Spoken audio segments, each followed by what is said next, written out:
Olá, segundo ano, tudo bem com vocês? Vamos dar continuidade às nossas aulas. Hoje nós trabalharemos História e Geografia. A prof convida vocês a abrirem a apostila na página 121. Relembrando que na aula passada de História e Geografia, nós estávamos estudando sobre as escolas de antigamente. Vocês se lembram que nós estudamos que os meninos e as meninas não estudavam juntos na mesma sala?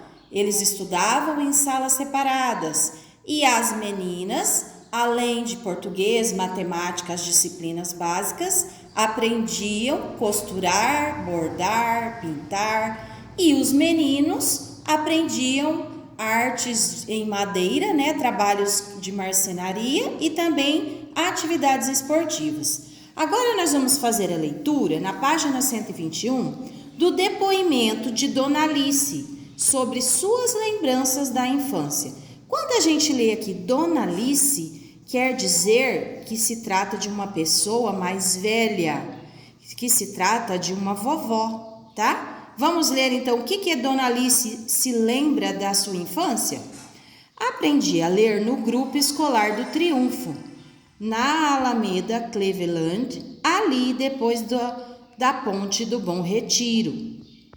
Hoje, não sei se tem outro nome, mas o grupo existe. Entrei com 7 anos, estudei até o 3º ano, tinha uns 9 anos. Lembro das aulas de tabuada, geografia e eu gostava muito de história. Tinha boas notas em tudo, mas minhas melhores notas eram sempre em história. No 3º ano, precisei sair do grupo, não tenho nem o primário completo. Então, Memória e Sociedade, Lembrança de Velhos, escrito por Ecleia Bose. Então, gente, o que Dona Alice nos mostra, nos ensina com as suas lembranças? Ela nos ensina o quê? Aquilo que a gente já estudou na aula anterior, que as crianças estudavam por pouco tempo, e isso aquelas que tinham acesso às escolas, porque a maioria delas não tinha. Lembram que as escolas custavam muito caro? E as crianças que tinham acesso estudavam por pouco tempo, porque precisavam ajudar os pais no trabalho, tá? Porque naquela época não existia a lei que existe hoje, que garante a toda criança e jovem entre 4 e 17 anos o direito à educação, o direito de estudar. E Dona Alice disse o quê? Que ela entrou na escola com 7 anos e ela estudou até que série? Até o 3º ano. Hoje, uma criança pode estudar só até o 3º ano?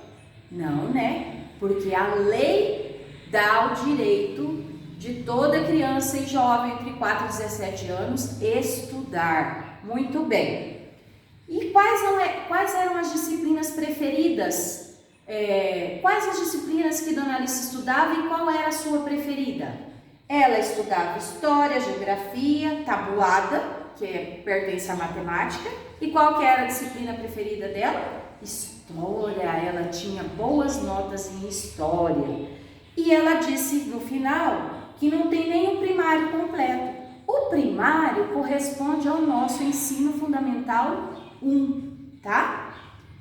E quando ela fala Grupo Escolar do Triunfo, vocês percebem que não era chamado escola tal, era chamado Grupo Escolar. Era assim que eram denominadas as escolas de antigamente. Agora vamos responder as questões sobre esse texto? Na página 122, vamos lá? Número 1. De acordo com as informações oferecidas pelo depoimento de Dona Alice, na letrinha A, quantos anos ela tinha quando entrou na escola? Ela tinha 7 anos. Muito bem, vamos escrever Dona Alice tinha 7 anos. Ponto final. Na letrinha B, ela parou de estudar aos 9. Hoje, crianças universidade podem parar de estudar? E por quê? Não podem, não é verdade? Porque a lei garante o direito a toda criança e jovem entre 4 e 17 anos, o direito ao quê? A educação. Vamos escrever então? Não, vírgula, porque hoje toda criança e jovem entre 4 e 17 anos tem direito de estudar. Depois vai ter tempo para trabalhar, né? Muito bem, na letrinha C. O que ela aprendia na escola? Quais eram as disciplinas que ela disse que aprendia na escola? Ela disse que aprendia tabuada. Tabuada diz respeito à matemática. Então, vamos colocar assim. Matemática, entre parênteses, tabuada. Que certamente era o conteúdo que ela mais gostava na matemática, né? Vírgula. Quais eram as outras disciplinas? Geografia. E qual que era a disciplina preferida, que ela tirava as notas mais altas? História. Muito bem. Ponto final. Na letrinha D. O que ela mais gostava de aprender? Que nós acabamos de falar. O que ela mais gostava era de aprender história. Ela gostava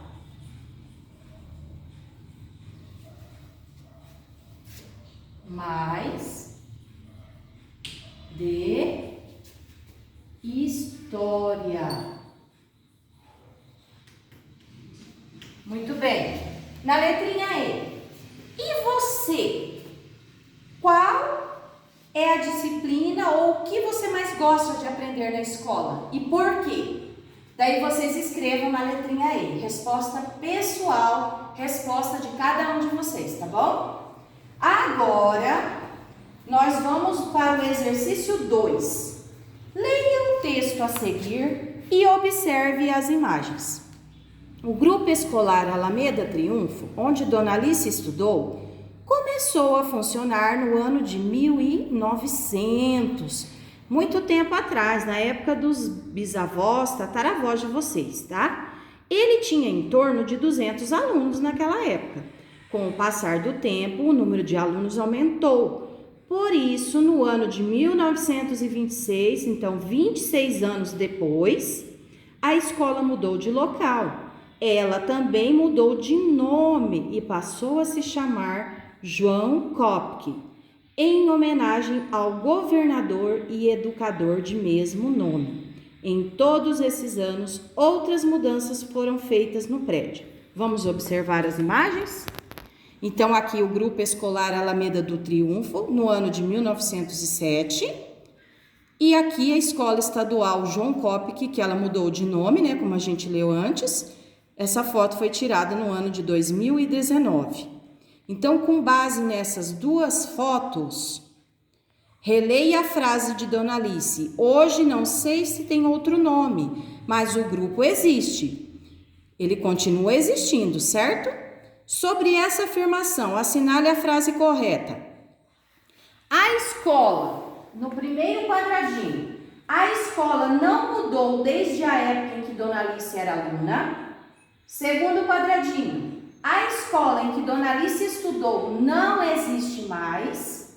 Ou o último quadradinho, mesmo com um nome diferente e em outro prédio, a escola ainda existe. Qual que é a opção correta? O último, né? A última frase. Mesmo com um nome diferente em outro prédio, a escola ainda existe. Daí aqui no final dessa página tem a sugestão de um livro. Venha conhecer. O livro é Uma Escola para Mim. Qual seria a melhor escola para uma garota como Monique? A personagem principal desse livro, ela descobriu com os alunos da professora Angélica o real significado de aceitação, respeito e amizade. Muito bem. Nós temos que ter aceitação pelos nossos colegas, respeito e sermos amigos, não é verdade? Muito bem. Agora virando a página 124. Nós vamos aprender hoje, continuando a trabalhar sobre as escolas, né? Nós vamos aprender hoje comunidades tradicionais, sabe? Vamos descobrir quais são? Vamos lá?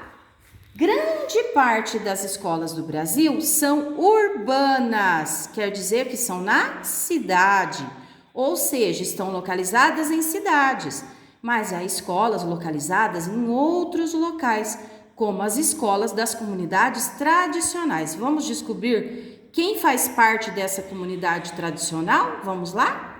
As comunidades tradicionais são grupos que habitam áreas específicas e têm formas próprias de organização social transmitidas de geração em geração. Então tá, a primeira comunidade tradicional que nós vamos aprender hoje é a comunidade indígena. As crianças indígenas vão à escola. Todas as crianças brasileiras têm direito à educação. Lembra que a gente estudou? Toda criança e jovem entre 4 e 17 anos tem direito à educação? Os índios fazem parte dos habitantes do Brasil, então as crianças indígenas também têm direito à educação. Nas aldeias indígenas também há escolas. Nelas, os professores procuram valorizar a cultura de seu povo. Eles ensinam na língua indígena e em português.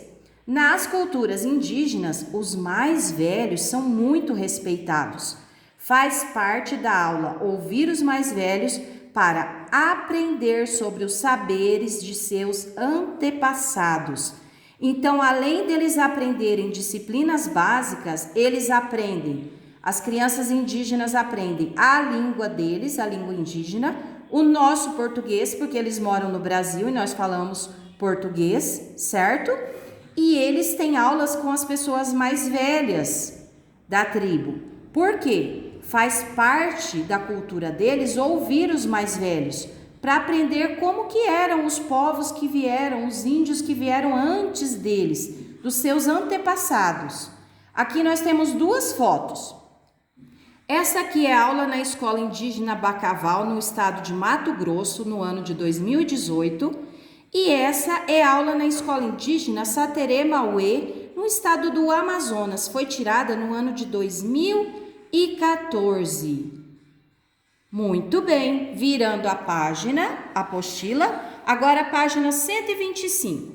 Então, a primeira comunidade tradicional que nós estudamos hoje foi a comunidade indígena, certo? A segunda, as escolas quilombolas. O que será que é isso? Vamos ver? Há muito tempo, pessoas foram trazidas da África ao Brasil, contra a vontade delas. Elas foram escravizadas, ou seja, obrigadas a realizar trabalhos forçados. Segundo ano, a prof quer chamar a atenção de vocês para o seguinte. Vocês se lembram, no bimestre passado, que a gente estudou sobre quem eram os primeiros habitantes originais da nossa terra, do nosso Brasil? Os índios, certo? Depois dos índios, qual foi o próximo povo que chegou no Brasil que veio de outro país? Foram os portugueses, certo? Os portugueses vieram de Portugal morar no Brasil e junto com eles, sabe quem que eles trouxeram? Os negros africanos. E sabem para quê? Para os negros africanos trabalharem para eles como escravos. Vocês se lembram que a semana passada, dia 13 de maio, foi comemorado o dia da abolição da escravatura? Por quê? Porque por muito tempo os africanos foram usados como escravos no nosso país. E graças à lei da princesa Isabel, foi criada a Lei Áurea, que acabou com a escravidão no Brasil, tá? Muito bem, agora vamos voltar aqui ao nosso conteúdo.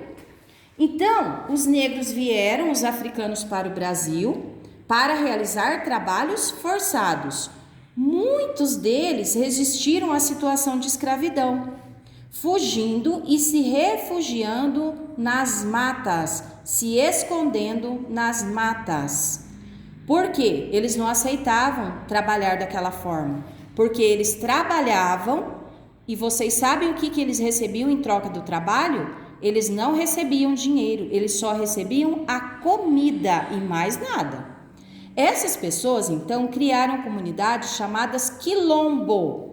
Então, elas fugiam do trabalho escravo, se escondiam no meio das matas, tá? E daí foram juntando 1, 2, 3, 4, 10, 15, 20 pessoas, 20 africanos refugiados escondidos na mata e formaram o quilombo, tá? Nesses locais, essas pessoas procuravam viver como na África.